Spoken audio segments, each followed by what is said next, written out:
উলাইকা লাহুমুল আমনু, আমি আল্লাহর পক্ষ থেকে নিরাপত্তার হকদার।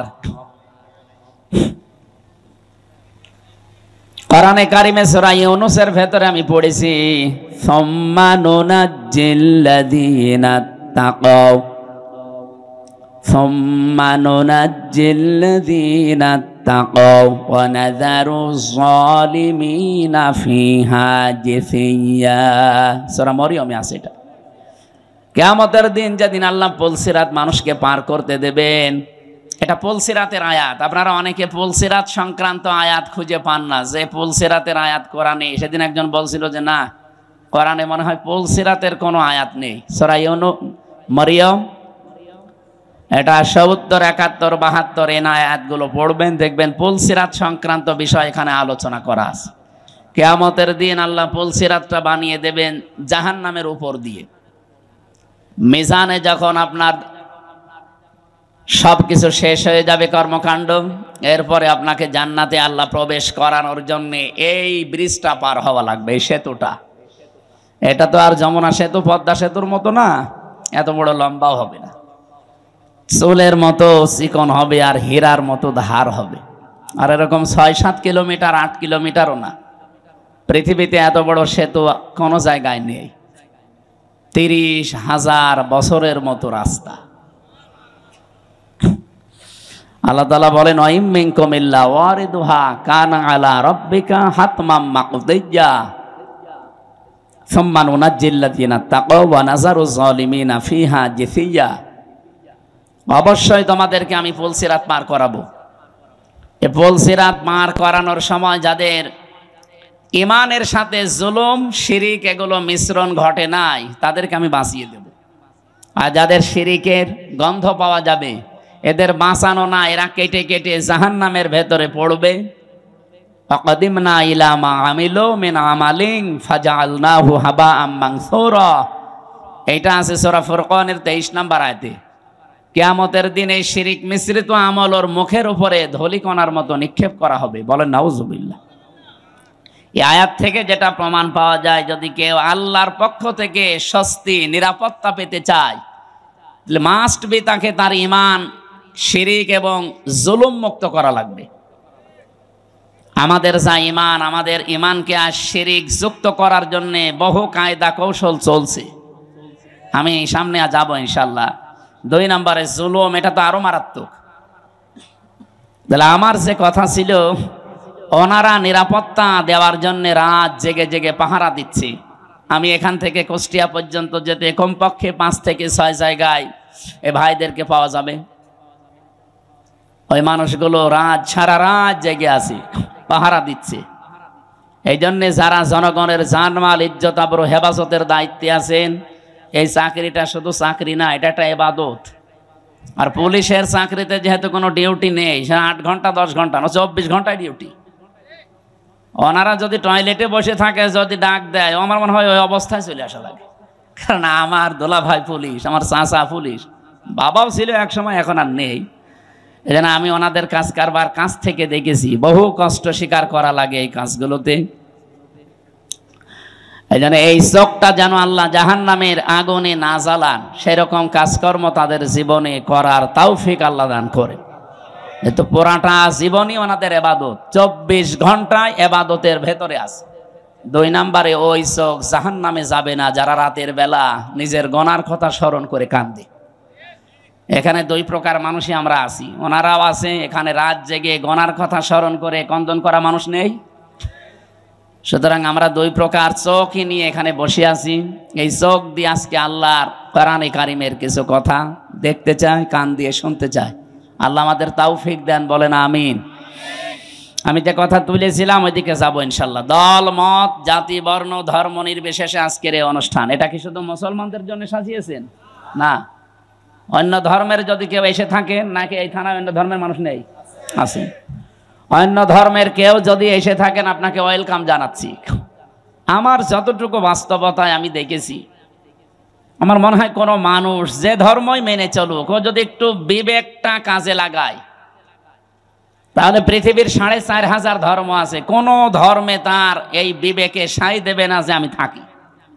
শুধু মান বলবে, টেনে আসবে যে আমি এই পৃথিবীর শান্তির ধর্ম ইসলামে যেতে চাই। কয়েকদিন আগে যশোরে এক কলেজের অধ্যাপক, বিসিএস ক্যাডার, ওনারা বলেছিলাম যে স্যার আপনাকে মুসলমান হওয়া লাগবে না, আপনি শুধু আমাদের ধর্মীয় গ্রন্থ হয় কোরআন শরীফটা একটু বুঝে বুঝে পড়বেন। আপনি বাংলায় পড়েন, ইংরেজিতে পড়েন, যেভাবেই হোক বুঝে পড়বেন। 3 মাস পরে দেখি আল্লাহর বান্দা মুসলমান হয়ে গেছে। ওনারা জিজ্ঞাসা করলাম আপনি 3 মাসের সময় নিলেন না হঠাৎ? বলছে আমি কোরআন শরীফের পুরাটা আমি আনাকম জানাকম পড়ি নাই, বুঝে বুঝে পড়েছিলাম। পুরাটা পড়ার পরে আমার বিবেক আর মানে নাই। আমি দেখলাম যে আমার ধর্মে যেটা 12 মাসে 13 পূজা করি আমরা, আমার দেবতার কোনো অভাব নেই। 33 কোটি দেবতা আমাদের। কত?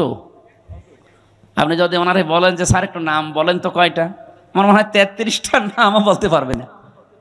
অথচ এখানে আমরা মক্তবে যারা পড়ে এদেরকে জিজ্ঞাসা করেন আল্লাহর নাম কয়টা, অন্তত 99টা তো বলবেই। বলবে না? আল্লাহর নাম কয়টা? না না, 5000-5000-এর উপরে আমরা তাফসিরে পড়েছি আল্লাহর নাম 5000-এর উপরে। আমরা 99টা কায়দায় পেয়েছি তো এটাই বলি। এইটাও অন্তত যারা মক্তবে 1-1.5 বছর 2 বছর পড়ে ওদের একেবারে ঠোঁটস্থ থাকে, মুখস্থ না, ঠোঁটের আগায়। আর মক্তবে যারা শুরু করে তাদেরকে এই নামের গুণাগুণগুলো শিক্ষা দেওয়া হয় যে রব মানে সৃষ্টিকর্তা, রব মানে প্রতিপালক, রব মানে আইনদাতা, রব মানে অভিভাবক, রব মানে উকিল। 19টা অর্থ কমপক্ষে শেখানো হয়। যারা মক্তবে পড়ান তারা অবশ্যই জানেন আল্লাহর প্রত্যেকটি নামের গুণাগুণ তাকে বোঝানো হয় যে সামনেই এরকম কিছু আসবে তোমার জীবনে। আল্লাহ রাব্বুল আলামিন কোরআনে কারিমে জানিয়েছেন সিবগাতাল্লাহ ওয়া মান আহসানু মিনাল্লাহি সিবগাতাও ওয়া নাহনু লাহু আবিদুন। আমার রঙে রঙিন হও, আমার চাইতে উত্তম রং পৃথিবীতে আর কারো আছে? আল্লাহর রং কি? কালো, সাদা, কি? এই যে নামগুলো নিয়েছেন, এই নামগুলোর বৈশিষ্ট্য আমাদের ভেতরে আল্লাহ দেখতে চান। আমার আল্লাহর নাম হচ্ছে খালেক, তিনি সৃষ্টিকর্তা। তিনি কি? বলেন বলেন। তিনি শুধুমাত্র সৃষ্টি করেন এতটুকু না, সূরা মারিয়া কি তাহার ভেতরে আছে তিনি সৃষ্টি করার পরে ওই সৃষ্টি চলতে যা লাগে ওই পথটা তিনি শুধু দেখাতে পারেন, অন্য কেউ পারে না। যেন এখান থেকে একটা বিষয় আমরা আপনাকে এখানে রেকর্ড হচ্ছে তো, সারা দুনিয়া যাচ্ছে এখন, এটা অলরেডি লাইভ চলছে। সারা পৃথিবীর যারাই দেখেন আল্লাহকে, যারা রব সৃষ্টিকর্তা এই শব্দে বিশ্বাস করে, তাদের জীবনে এই শিরকটা যেন না আসে যে সৃষ্টিকর্তা অন্য কেউ হতে পারে। আমরা দুঃখজনক হলেও সত্য যেহেতু বলা লাগছে, আমাদের যিনি পালিয়ে গেল উনি একবার বলেছিলেন যে এই ফসলে বরকত হওয়ার পর বলেছিলেন মা দুর্গা গজে চড়ে এসেছে, এই জন্য ফসলে বরকত হয়েছে। ফসলে বরকত সৃষ্টি করে কি আল্লাহ না দুর্গা? অন্য হিন্দু যদি বলতো আমি জীবনে কিছু বলতামই না, সে একটা হাজি মানুষ। এরপর একজন মুসলমান বলেন তো ওনার মুখে এই কথা মানায়? আল্লাহর যেই গুণ, আপনি সেই গুণটা কার ভেতরে দিয়ে দিচ্ছেন একটু টের পাচ্ছেন না যে কি বলছেন আপনি? এখানে শিরিক যারা করে ওই এলাকাকে আল্লাহ রাব্বুল আলামিন নিরাপত্তার বেষ্টনীর বাইরে ফেলে দেন। এজন্য আমরা চাই আমাদের ব্যক্তি, পরিবার, সমাজ, রাষ্ট্র, আমাদের এই দেশটা নিরাপত্তা দিয়ে রাখুক চীন, ভারত, আমেরিকা, কে? আমরা আল্লাহর নিরাপত্তা চাই। যেন আল্লাহর পক্ষ থেকে যদি সত্যি আপনি নিরাপত্তার বেষ্টনীতে থাকতে চান, ঈমান যতটুকু আছে এটার ভেতরে যেন শিরিক মিশ্রণ না হয়। শিরিক কি? আল্লাহ যেটা পারে ওইটা অন্য কেউ পারে, এই বিশ্বাস করার নাম শিরিক। কি কথা বলেন? পৃথিবীতে আল্লাহ যেটা অন্তত পারে ওইটা অন্য কেউ পারে না। যদি কেউ বিশ্বাস করে না আমার এই ভগবানও পারে, এমনকি আমার এই পীর সাহেবও পারে, আপনি কিন্তু শিরিক করে ফেলেছেন। আর শিরিক করলে আপনি মুশরিক। কি বলেন? আর মুশরিক হলে তার জন্য আল্লাহর বানানো জান্নাত হারাম, তার বানানো জাহান্নাম ওয়াজিব। আমরা তো জাতিকে বাঁচাতে চাই অন্তত জাহান্নাম থেকে। আর জাহান্নাম যদি নাও পায় আল্লাহ যেন জান্নাতের একটু বারান্দায়ও জায়গা দেয়। কি কথা বলে না কেন? জান্নাতে এরকম একটা অনুষ্ঠান আল্লাহ নিজেই করবেন, আর নিজে থাকবেন সভাপতি, বিশ্বনবী হবেন প্রধান অতিথি। যারা জান্নাত পাবে তারা থাকবে শ্রোতা, অন্য কেউ ঢুকতে পারবে না। দাউদ আলাইহিস সালাম নিজের কণ্ঠ দিয়ে সূরা তাহা তেলাওয়াত করে অনুষ্ঠান উদ্বোধন করবেন। আমাদের নবী সূরা রহমান থেকে তেলাওয়াত করবেন, আর মহান রব্বুল ইজ্জাত ওয়াল জালাল নিজের কণ্ঠ দিয়ে সূরা ইয়াসিন তেলাওয়াত করে তার ওই জান্নাতি শ্রোতাদেরকে শোনাবেন। খামসিনা আলফা সানাহ মিম্মা তাউদ্দুন, আমরা 1 2 3 করে যেভাবে গণনা করি, জান্নাতে আল্লাহর কুদরতের কণ্ঠে এক একটা আয়াত শুনতে সময় লাগবে 50,000 বছর।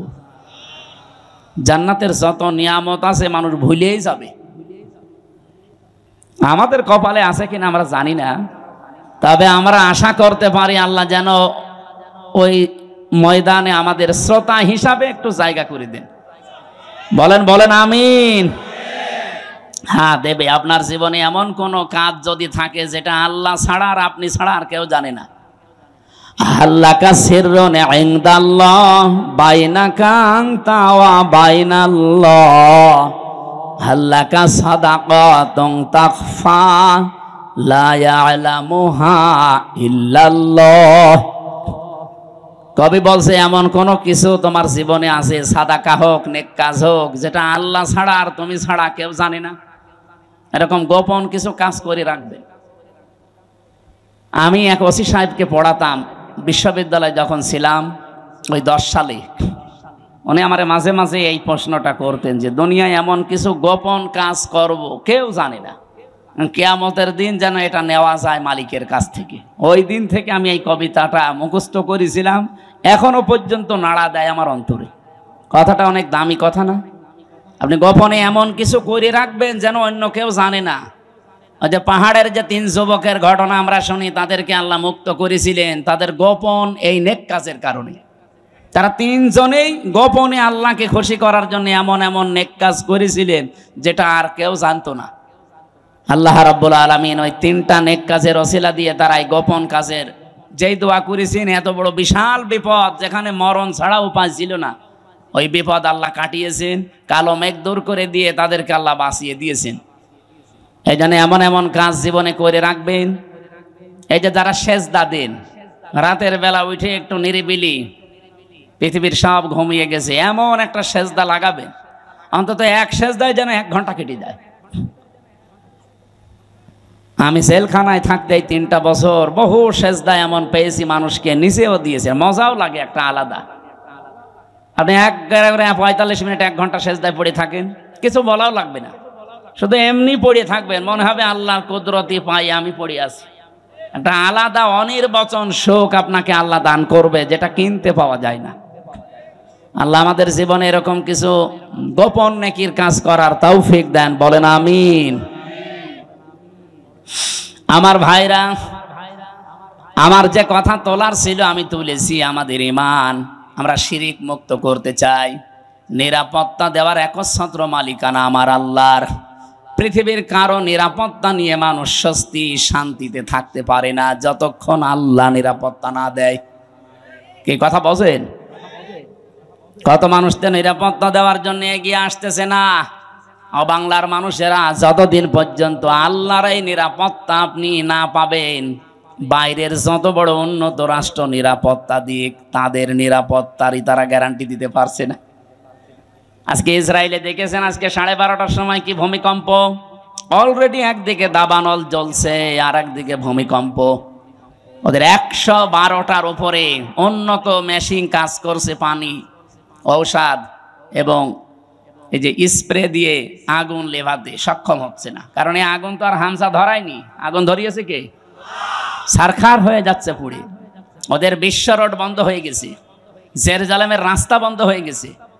এভাবে যদি আর সর্বোচ্চ সপ্তাহখানিক ওরা কন্ট্রোলে আনতে না পারে, পৃথিবীর মানচিত্র থেকে এই জঘন্যতম জাতি ইহুদিরা, ইসরায়েল রাষ্ট্র, এটা পৃথিবী থেকে হালাক হয়ে যাবে। এগুলো হওয়ার পেছনে আমি কোরআন থেকে একটা কারণ পেয়েছি। সূরা ইউনূস 100 নম্বর আয়াত, 11 নম্বর পারা, 19 নম্বর পৃষ্ঠা, 4 নম্বর লাইনে আছে, শেষের দিকে পাবেন।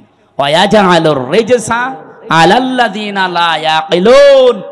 কোন মানুষ যদি তার বিবেক অনুযায়ী কাজ না করে, আবার বলেন, কোন মানুষ যদি বিবেক অনুযায়ী কাজ না করে তাহলে তার উপরে আল্লাহ নিজে ভুল সিদ্ধান্ত চাপিয়ে দেয়। ওয়ায়াজআলুর রিজসা আলাল্লাযিনা লা ইয়াকিলুন। বিবেক, বুদ্ধি, কমন সেন্স এটা অনুযায়ী যদি কেউ দুনিয়াতে কাজ না করে তার উপরে ভুল সিদ্ধান্ত চাপিয়ে দেয় কে? এই লোকটা বিবেক বহির্ভূত কাজ করেছিল। 1940 সালে ওদেরকে থাকতে দিয়েছিল, আমরা যেমন কি রোহিঙ্গাদের থাকতে দিয়েছি, মানবতার খাতিরে ওদেরকে থাকতে দিয়েছিল। এই পৃথিবীর নিকৃষ্ট জাতি এখন এই ইহুদিরা, খালি গায় খালি পায়, তামাম দুনিয়ার কেউ নেয়নি। অথচ এই মানুষগুলোকে থাকতে দিয়ে এখন তারা কাল হয়ে দাঁড়িয়েছে। কি কথা বলে না কেন? যারা থাকতে দিল তাদেরকে এখন দেশ থেকে তাড়িয়ে দিচ্ছে। এই সিদ্ধান্তটা তার ভুল ছিল। এই মানুষগুলো বিবেক বহির্ভূত কাজ করার কারণে আল্লাহ এমন কিছু চাপিয়ে দিয়েছে যেটা এখন কন্ট্রোলের বাইরে। এদিকে তাকান, কোন দিকে তাকিয়ে আছেন আপনি? দ্বিতীয় নম্বরে আমাদের পাশের প্রতিবেশী নামে কলঙ্ক। সবাই খারাপ না, এখানে কিছু উগ্রপন্থী এতদিন যারা আমাদেরকে সারা বিশ্বের মোড়লদের কাছে জঙ্গি হিসাবে দেখাতে চেয়েছে, এখন তামাম দুনিয়ার সবচাইতে নিকৃষ্ট এবং বড় জঙ্গি ইন্ডিয়া। বিশেষ করে উগ্রপন্থী যারা, তারা মোদি যেহেতু উগ্রপন্থী, এই জন্য নামও এসেছে পৃথিবীতে নিকৃষ্ট মানুষের তালিকায় 2 নম্বরে। আপনি এখন ইন্টারনেট সার্চ দেন, 6 জন মানুষের নাম পাবেন, দুনিয়ার সবাই তাদের ঘৃণা করে। 1 নম্বরে নেতানিয়াহু, 2 নম্বরে মোদি, 3 নম্বরে আমাদের যেটা পালিয়েছে, ওইটার নাম আমি বলি না, ওইটার নাম বললে আমার কেমন লাগে। বলেন এই মানুষগুলো কি শুধু আমরা খারাপ বলছি? তামাম দুনিয়া যত সৃষ্টি আল্লাহ করেছেন সব সৃষ্টি ওদের ঘৃণা করে, দেখতেই পারে না। ওরা আজ দাঙ্গা অলরেডি লাগিয়ে দিয়েছে। আপনি কি মনে করছেন ওটা তার কাটার ওপারে থাকবে? বাতাস এই দেশে আসলো বলে। এজন্য গোবিন্দ পরামানিক অলরেডি কাল পরশুদিন জানিয়েছে, হে পৃথিবীর হিন্দুরা, এ মাতাল লোকটাকে থামান, কারণ ও যা করছে এটা বিবেক বহির্ভূত কাজ। আমি আমার জায়গায় থাকবো, আমার সম্পদ নিয়ে, আমার জীবন ইজ্জত আবরু নিয়ে আমি না, ও সব এখন দখল করার চেষ্টায় আছে। আমাদের বাপ দাদা মুসলমান যারা, তারা হাজার হাজার বিঘা জমি জায়গা ওয়াকফ করে দিয়েছিল মসজিদ, মাদ্রাসা, খানকা, গোরস্থান, ঈদগার জন্য। অথচ এখন অবৈধ একটা আইন পাশ করে সব দখল করে নিচ্ছে। আর এমন শয়তানের শয়তান খালি মাটির নিচে মন্দির পায়। পৃথিবীর মানুষ মাটির নিচে পায় তেল, গ্যাস, সোনা, রূপা, আর ও কি পায়? খালি মন্দির পায়। তাহলে যেখানে সেখানে না, শুধু মসজিদের নিচে মন্দির পায়। এখন যদি বাংলাদেশে আমরা আওয়াজ তুলি যে ঢাকার স্বামীবাগের ইসকন মন্দির, এটা 1000 বছর আগে মসজিদ ছিল, এটা ভেঙে ফেলা হবে, মানবেন? আর আমরা করবো না, কারণ আমাদের এই ধর্মে এরকম বাড়াবাড়ি, জোর জবরদস্তি, এ দাঙ্গা এগুলো আছে। লা ইকরাহা ফিদ্দিন, ধর্মে কোনো বাড়াবাড়ি নেই, যার ধর্ম সে পালন করবে। এই দেশেই তো, এই জন্য পৃথিবীতে আমাদের দেশটা আজ মানে উজ্জ্বল। এই 54 বছরে আমরা আরো উপরে থাকতাম যদি প্রতিবেশী না থাকতো। এই শয়তানরা আমাদের উঠতেই দেয়নি, খালি মিথ্যা ছড়িয়েছে। মাইক্রোসফট রিপোর্ট দিয়েছে তামাম দুনিয়ার 257টা দেশ নিয়ে, যে পৃথিবীতে সবচাইতে বেশি মিথ্যা তথ্য পরিবেশন করে ইন্ডিয়া। ওরা আল্লাহর একটা একটা করে ঘর সব ভেঙে ফেললো। কতগুলো ঘর ভেঙেছে দেখেছেন? আজকেও একটা ঘর ভেঙেছে। আমার মনে হয় আমার নিজের ঘর ভাঙলেও আমাদের মুসলমানের কাছে এত কষ্ট লাগতো না, আল্লাহর ঘর ভাঙলে আমাদের যত কষ্ট লাগছে। এই লোকটা বিবেক বহির্ভূত কাজ করছে। এই জন্য কোরআনের কথা ছিল, ওয়ায়াজআলুর রিজসা আলাল্লাযিনা লা ইয়াকিলুন। যারা বিবেক বহির্ভূত কাজ করবে তার উপরে ভুল সিদ্ধান্ত চাপিয়ে দেবে কে? এই জন্য আপনারা ওকে থামান, নয়তো টুকরা টুকরা হতে কিন্তু দেরি হবে না। কে কথা বলে না কেন? এই 2টা দেশের কথা বলার পরে আমি একটা কথা বলতে চাই, যেহেতু সামনে এসেছে এই জন্য বলছি। বাংলাদেশে কালকের দিন পর একটা রায় আছে, 2টা বিষয়ের রায় একদিনে হতে পারে।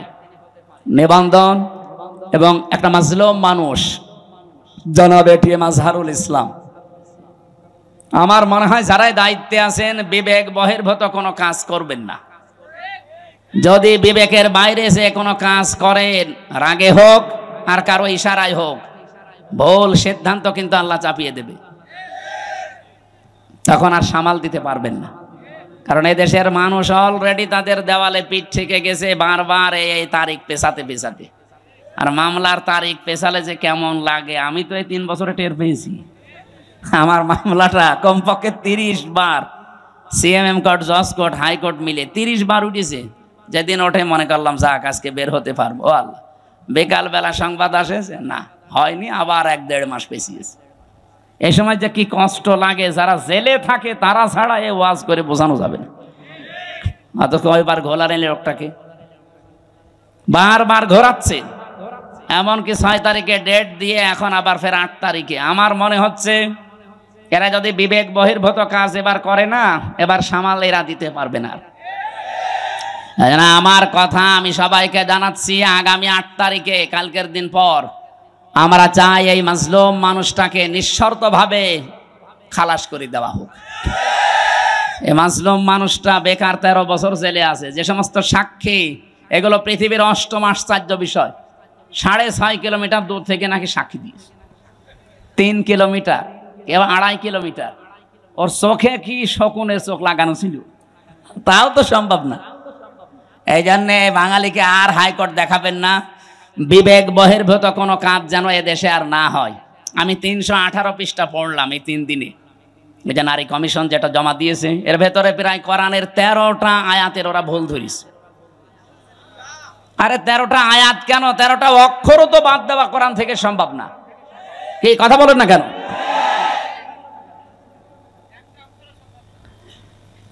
26টা আয়াতের বিরুদ্ধে ওরা মামলা দিয়েছিল, ভারতে কেস করেছিল যে এগুলো বাতিল করা লাগবে। আর এরা অলরেডি 13টা আয়াতে হাত দিয়েছে। এদের পেছনে কোনো রাঘব বোয়াল আছে, অথবা এরা মানসিক বিকারগ্রস্ত, মেয়াদ উত্তীর্ণ গাঁজা খেয়ে ফেলিস। মেয়াদালা গাঁজা খেলেও তো মানুষ, আমি তো দেখি লালনের মাজারে পুলিশে পাহারা দেয়, মেয়াদালা গাঁজা খাইতে, এই জন্য ওরা চুপচাপ থাকে। আর এরা মেয়াদ উত্তীর্ণ গাঁজা খেয়েছে, এই জন্য এমন এমন কথা দিয়েছে। এ মানে পড়ার পরে আমার আশ্চর্য লাগছে, এরা কি বাইরে থাকার মতো সুস্থ মানুষ? এদের তো পাবনায় পাঠানো দরকার। ওরা লিখেছে যে স্বামী স্ত্রীর যে মিলন, এই মিলনে যদি স্ত্রী রাজি না থাকে, স্বামী যদি সহবাস করে জোর করে, তাহলে তার বিরুদ্ধে ধর্ষণের মামলা দেওয়া হবে। ধর্ষণের মামলা যদি দেয়, রায় হবে কি? ফাঁসি। কথা বলছেন এখানে যে একজন বিচারপতি আন্দাজে ফাঁসি দেবে, সাক্ষী লাগবে না। আর স্বামী স্ত্রীর বিষয়টা তারা 2 জন ছাড়া কেউ জানে। এখন ওখানে তো আমার মনে হয় ইউটিউবারদের দিয়ে রাখা লাগবে যে দেখ কি এরা কি খেয়ে কথা বলে, আমি বুঝি না। অথচ এটা কোরআন শরীফের একেবারে মানে টাটকা বিরোধী কথা। সূরা নূরে কি নেশার ভেতরে আছে স্বামী স্ত্রীর যে ব্যবহারের নিয়ম নীতি, অথচ পুরা তারা পাল্টাতে চায়। 2 নম্বরে তারা লিখেছে যে দেহ আমার, সিদ্ধান্ত আমার। এটা কোরআনে কারিমের প্রায় 8টা আয়াতের বিরুদ্ধে। আমি নিজে যতটুকু পড়েছি, আলাহুল খালকু ওয়াল আমরু ইনিল হুকমু ইল্লা লিল্লাহ, এরকম 8টা আয়াত সরাসরি কোরআনের বিরুদ্ধে ওরা কলম ধরেছে। ওরা বলতে চায় দেহ আমার, সিদ্ধান্ত আমার। আর আল্লাহ বলেন এ সৃষ্টি আমার, সিদ্ধান্ত আমার। দেহ আপনার, আপনাকে কে বলেছে? আপনি দেহের মালিক। আমি এই যে 33 বছর বয়স আমার, বলেন তো 34 বছর আগে হামজা নামে উল্লেখ করার মতো আমি কিছু ছিলাম না। 92 সালে আমি জন্ম নিয়েছি, অথচ 91 সালেও হামজা নামে আমি এখানে বসার যোগ্যতা রাখতাম না।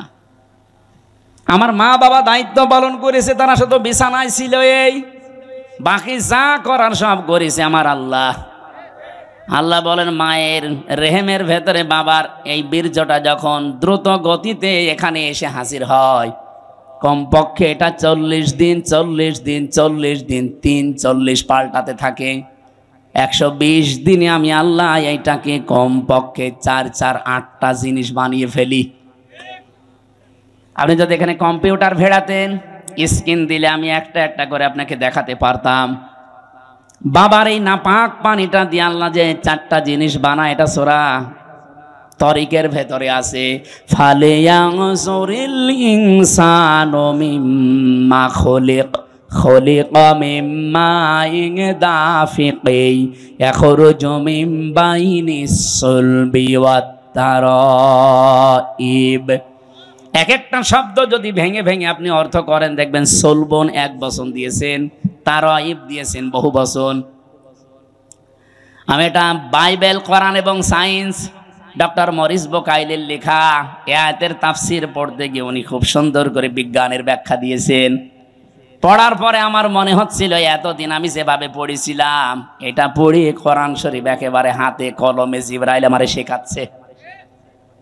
বাবার এই নাপাক পানিটা যখন যেতে থাকে, বিজ্ঞান এখন দেখাচ্ছে কম্পিউটার দিয়ে কমপক্ষে 40,000 হামজা তৈরি হওয়ার ক্ষমতা রাখে 1 ফোঁটা বীর্য। মায়ের জরায়ুর এই যে দেওয়াল আছে, এখানে ধাক্কা লেগে হয়তো অনেকে পড়ে যায়, যেতে পারে না ওই রেহেম পর্যন্ত। হয়তো কারো 1টা যায়, 2টা যায়, 5টা যায়। এই পৃথিবীতে 13টা পর্যন্ত সন্তান জন্ম দিয়েছে এক মহিলা ক্যালিফোর্নিয়ায়। এর উপরে আর কেউ পারে নাই। বলেন তো 40,000 মানুষ একটা ফোঁটার ভেতরে আমার আল্লাহ লুকিয়ে রেখেছে। যদি মায়ের পেটে জায়গা থাকতো, আমার আল্লাহ 40,000 সন্তানই ওখান থেকে বের করত। আমি ওই দিন থেকে যে প্রতিযোগিতা আরম্ভ করেছি, আমাকে কেউ হারাতে পারে নাই। আমার নিজেরই ভাই বোন কিন্তু 40,000-এর ভেতরে মাত্র আমি হামজা একা বেঁচেছিলাম। বাকি 39,999 জন সব ওই দেওয়ালের সাথে ধাক্কা লেগে মরে গেছে। আল্লাহ পাক ওখানে আমাকে নিয়ে প্রথম 40 দিনে সুম্মা খালাকনান নুতফাতান আলাকাতান ফাখালাকনাল আলাকাতা মুদগাতান ফাখালাকনাল মুদগাতা ইযামা ইলা আখিরি আয়াত। সূরা মুমিনুনের ভেতরে আছে। আল্লাহ পাক বলেন আমি নিজে ওইটা দিয়ে 4টা জিনিস বানাই, চুল, রগ, হাড় আর পর্দা। আর মায়ের রেহেমের যে কারারিম মাকিন বলা হয়, যেখানে হাতের স্পর্শ লাগে না, এই জায়গায় একটা থলি আছে, নাপাক পানির থলি। এইটা দিয়ে আমি আল্লাহ 4টা জিনিস বানাই, রক্ত, গোশত, চর্বি আর চামড়া। 4 4 8টা জিনিস এক হয় 120 দিনের ভেতরে। তখন আমি আল্লাহ নিজের পক্ষ থেকে কমপক্ষে 5টা জিনিস আমার বান্দার জন্য দান করি। ওয়াজআলা লাকুমুস সামআ ওয়াল আবসারা ওয়াল আফইদা ইলা আখিরি আয়াত। এই তথ্যটা আছে সূরা নাহলের ভেতরে 14 নম্বর পারা, 14 নম্বর পৃষ্ঠা, 13 নম্বর লাইনের 78 নম্বর আয়াতের মাঝের অংশে আছে।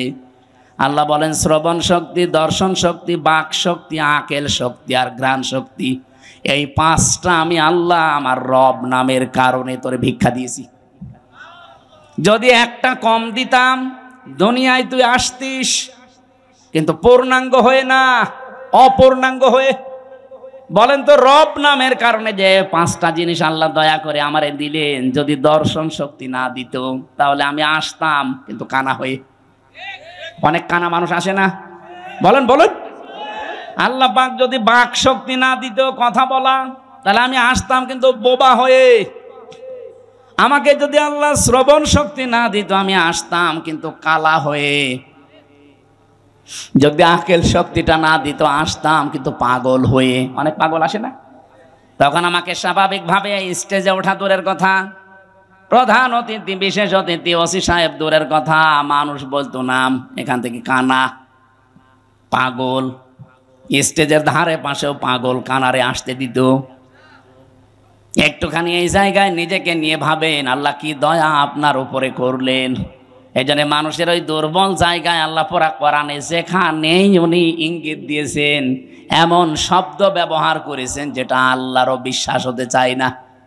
সূরা বাকারার 27 নম্বর আয়াতে দেখবেন, 28 নম্বর আয়াত, আল্লাহ রাব্বুল আলামিন বলেন কাইফা তাকফুরুনা বিল্লাহি ওয়া কুনতুম আমওয়াতান ফাআহইয়াকুম সুম্মা ইউমীতুকুম সুম্মা ইউহয়ীকুম সুম্মা ইলাইহি তুরজাউন।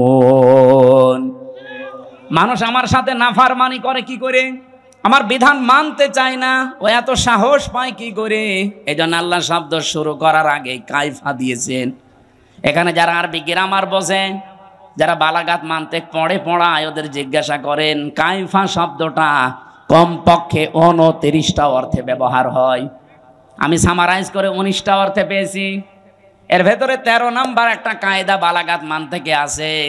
কাইফা শব্দ সেন্টেন্সের আগে ব্যবহার করা হয় এই জন্যে যেটা আল্লাহরও বিশ্বাস হতে চায় না। আল্লাহ বলেন কাইফা তাকফুরুনা বিল্লাহ, মানুষ আমার সাথে নাফরমানি করে, কুফরি করে, আমার বিধান মানতে চায় না। কেমন করে? অথচ মৃত ছিল, ওকে আমি জীবন দিয়েছি। আল্লাহরও বিশ্বাস হচ্ছে না যে লোকটা আমার সাথে কুফরি করতে পারে, এখানে শব্দ দিয়েছেন কাইফা। এজন্য মানুষ আমরা যখন কুফরি করি, আল্লাহর নিয়ামতের শুকরিয়া আদায় না করে নাফরমানি করি, তখন আল্লাহ আশ্চর্য হয়ে থাকে যে কি এও আমার সাথে নাফরমানি করতে পারে, অথচ কি ছিল? মৃত ছিল। বলেন বলেন। ওখান থেকে আমি আল্লাহ 6 মাসের পরে ওরে জীবন দিলাম। বিজ্ঞান এখন দেখাচ্ছে মানুষের মায়ের পেটে 6 মাসের আগে পর্যন্ত কিন্তু জীবন দেওয়া হয় না। এর আগে বিভিন্ন স্ট্রাকচার তৈরি করা হয়। 360টা হাড় দিয়েছেন আল্লাহ, জোড়া দিয়েছেন। 9768 প্রকার চামড়া দিয়েছেন শরীরে। এক এক জায়গার চামড়ার গুণাগুণ এক এক রকম। কমপক্ষে আপনার বিভিন্ন জায়গায় যে চামড়াগুলো আছে, চামড়ার সাথে এমন কিছু সেট করা আছে, এই যে শুধু এই চামড়াটুকুতে 153টা রগ দেওয়া আছে, রেখা। পৃথিবীর আজ পর্যন্ত কোনো মানুষের এই জায়গাটা একজন আর একজনের সাথে মেলে নাই, কিয়ামতের আগে মিলবেও না। 153টা রেখা যদি কেটেও যায়, আপনার দেখবেন ঠিক হয়ে যাবে। আমার এই জায়গাটায় ছোটবেলায় একবার কাঁচ ঢুকে নষ্ট হয়ে গিয়েছিল। আমি পরে সাপ নিয়ে দেখেছিলাম যে না, ঠিক হচ্ছে না। কিছুদিন পরে দেখি আগেরটায় আবার ফিরে গেছে। তাহলে এইটা কিয়ামতের আগ পর্যন্ত আমার সাথে 153টা রেখার কারো মিলছে না, মিলবেও না। এর পেছনে একটা শক্তি কাজ করছে, তিনি কে? শুধুমাত্র জহব্বা বানিয়েছেন আল্লাহ। এই যে জহব্বা বলা হয় জিবা, বিজ্ঞান এখন এই জহব্বা নিয়ে গবেষণা করে জানিয়েছে এর ভেতরে কমপক্ষে 2 কোটি আস্বাদন স্তর আছে, স্বাদ নেওয়ার স্তর আছে। এই পৃথিবীতে যত বড় রেস্টুরেন্ট হোক, রেস্তোরাঁ হোক, হোটেল হোক, 2 কোটি খাবার রান্না হওয়ার কোনো হোটেল আপনি পেয়েছেন? হ্যাঁ, আমি এই বয়সে আমার মনে হয় কতগুলো দেশ আমি ঘুরে আসলাম, পৃথিবীর কোনো উন্নত দেশেও এত প্রকার খাবার আমি পাইনি। সর্বোচ্চ খাবার পেয়েছি 180 প্রকার। এই যে গাজীপুরের কাপাসে একটা হোটেল আছে নিরিবিলি, তোতামিয়া, ও খাবার রান্না করে 180 প্রকার পর্যন্ত খাবার ওর হোটেলে আমি পেয়েছি। ও একটা মাহফিল দিয়েছিল, বললাম খাবার দেন তো কি কি আছে দেখি। এটা কি? বলছে কাঁঠালের পাতা ভর্তা। কাঁঠালের পাতা ভর্তা বলে, এও একটা তরকারি। আর এইটা বাঁশের পাতা ভর্তা। মানে সারা দুনিয়া কুড়িয়ে মাত্র 180 প্রকার। আর আমার জহব্বার ভেতরে আল্লাহ স্বাদ নেওয়ার স্তর দিয়েছেন কত? 2 কোটি। কিয়ামত পর্যন্ত দিলেও তো এই স্বাদের স্তর শেষ হবে না। এই স্তরটা আল্লাহ দেয় কখন? বিজ্ঞান এখন জানাচ্ছে কমপক্ষে যখন 6 মাস হয়ে যায়, 6 মাসের পরে তখন আপনার ভেতরে আল্লাহর রুহু দেয়। এটা আল্লাহর সিদ্ধান্ত। রুহু কি? আল্লাহর হুকুম বা সিদ্ধান্ত। ওরা যে বলছে সিদ্ধান্ত আমার, দেহ আমার, আরে ভাই দেহ আপনার না, সিদ্ধান্ত আপনার না। এ দেহ বানিয়েছে ওই যে শুরু থেকে কে বলেন তো? আরো জোরে বলেন। মা বাবার কি দায়িত্ব ছিল? সূরা ওয়াকিয়ার ভেতরে আছে, ওরা শুধু বিছানায় ছিল, এই শেষ। বাকি যা করছে ওখান থেকে, সেই বীর্য থেকে হামজা পর্যন্ত কে? 6 মাস পরে যখন ক্ষুধার উদ্রেক দেখা দেয়, আল্লাহ পাক তখন নিজে খাবার সরবরাহ করার জন্য তার যে রাজ্জাক নামটা আছে, ওই রাজ্জাক নামের কারণে দুনিয়ার কোনো খাবার দিলে তো আপনি হজম করতে পারবেন না, কারণ আপনার দাঁত নেই। আছে এজন্য মায়ের মাসিক অসুখ বন্ধ করে দিয়ে ওই নাপাক রক্তটা আল্লাহ মুখ দিয়ে দেয় না, নাভির ভেতর দিয়ে পাস করে আমাকে বাঁচিয়ে রাখে। নবীজি বলেন আল্লাহ মুখ দিয়ে না দিয়ে নাভি দিয়ে দিয়েছে কেন জানো? পৃথিবীতে আল্লাহর বান্দারা এসে যেন এই মুখ দিয়ে কোনো নাপাক জিনিস ভেতরে না দেয়।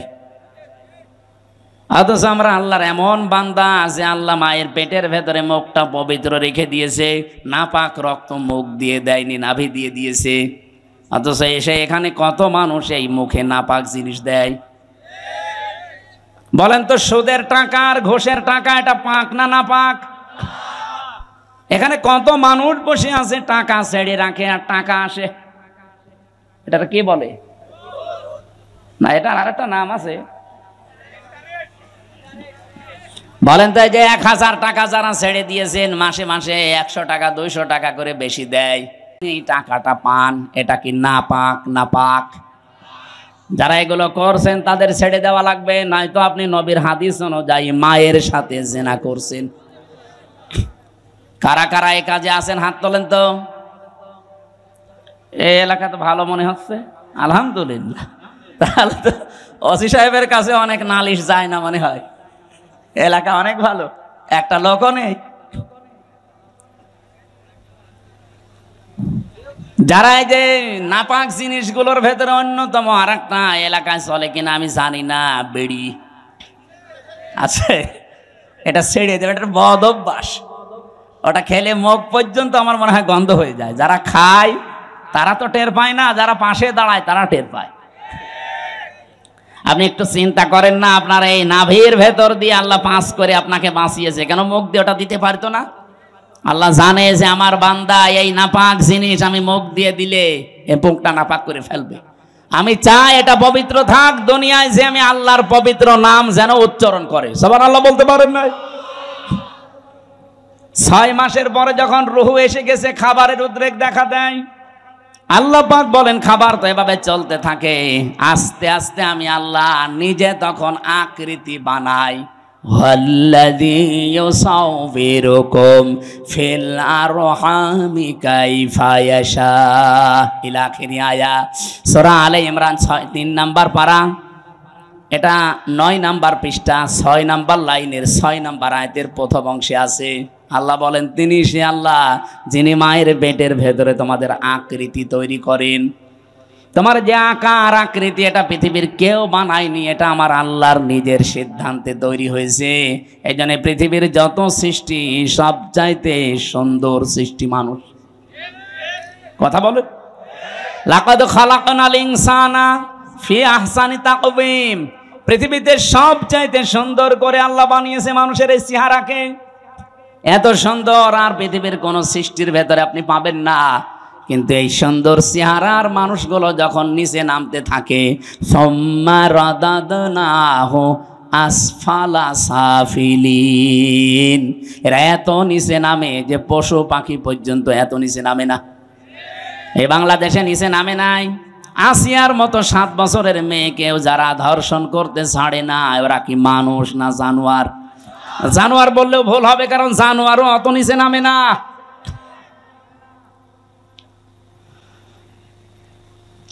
কোরআনে কারিমের সূরা এটা বানি ইসরাইলের ৭০ নম্বর আয়াতের প্রথম অংশে আছে, 15 নম্বর পারা 8 নম্বর পৃষ্ঠার প্রথম নাম্বার লাইনে আছে। এটা আমি শিক্ষা দেওয়ার জন্য বলছি।